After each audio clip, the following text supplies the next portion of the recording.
Chapter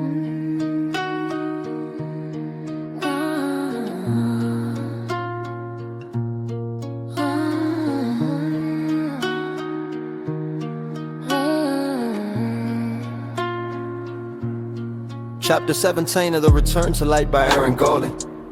The journey through darkness has been long, and the path back to remembering who we truly are has been fraught with challenges that tested every fiber of our being, yet here we stand, at the threshold of the most profound transformation humanity has ever witnessed. This is not the end of our story, but rather the magnificent beginning of what we were always meant to become, the return to light. It's not a destination we reach through struggle and striving, but a homecoming to the truth that has always resided within the deepest chambers of our hearts. For too long we have wandered in the wilderness of forgetting, believing ourselves to be small, separate beings struggling against an indifferent universe. We have accepted the illusion that we are merely physical forms bound by the limitations of matter, subject to decay and death, powerless in the face of forces beyond our control.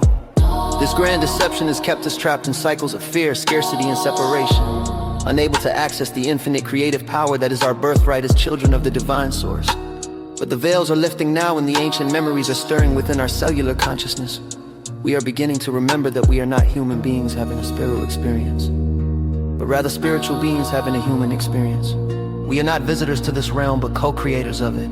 Architects of reality itself, wielding the power of consciousness to shape and mold the very fabric of existence according to our highest vision and deepest love. The return to light begins with the recognition that light is not something external to us, that we must seek or attain. Light is what we are. At the most fundamental level of our being, every atom in our bodies is composed of condensed light. Every thought is a movement of light through consciousness. Every emotion is light expressing itself through the infinite spectrum of feeling. We are walking, breathing, living expressions of the same divine light that birthed the stars and set the galaxies spinning in their cosmic dance. This remembering is not merely an intellectual understanding, but a visceral awakening that transforms every aspect of our existence. As we begin to embody this truth, our perception of reality shifts dramatically. Where once we saw separation, we now perceive the underlying unity that connects all things. Where once we experienced fear, we now feel the unshakable peace that comes from knowing our eternal nature. Where once we felt powerless, we now recognize our infinite capacity to create, heal, and transform. The process of returning to light is simultaneously the most natural thing in the world and the most radical transformation imaginable. It is natural because it is simply a return to our original state, like a river finding its way back to the ocean. Yet it is radical because it requires us to release everything we thought we knew about ourselves in reality, to let go of the comfortable prison of our limited beliefs and step into the vast expanse of our true potential.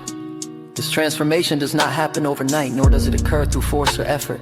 Like the gradual lightening of the sky at dawn, our awakening unfolds in its own perfect timing, guided by the wisdom of our higher self and the loving support of the universe itself.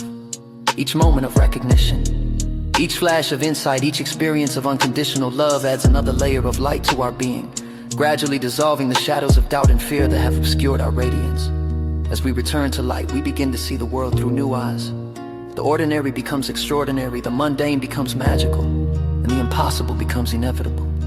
We start to perceive the intricate web of synchronicity that weaves through every moment, the divine intelligence that orchestrates every encounter, the perfect love that underlies every experience, even those that appear challenging or painful. This shift in perception is not a denial of the difficulties and suffering that exist in our world, but rather a recognition of the deeper purpose and meaning that infuse even our most challenging experience. We begin to understand that every obstacle has been a teacher, every setback a setup for a comeback, every moment of darkness a catalyst for the emergence of greater light. We see that our struggles have not been punishments or random misfortunes, but rather carefully orchestrated opportunities for growth, healing, and the expansion of our consciousness. The return to light also involves a fundamental shift in our relationship with time and space. As we remember our true nature as eternal beings, the linear progression of past, present, and future begins to dissolve into the eternal. Now we realize that all of our experiences, across all lifetimes and dimensions, are happening simultaneously in the infinite present moment by Aaron Golden.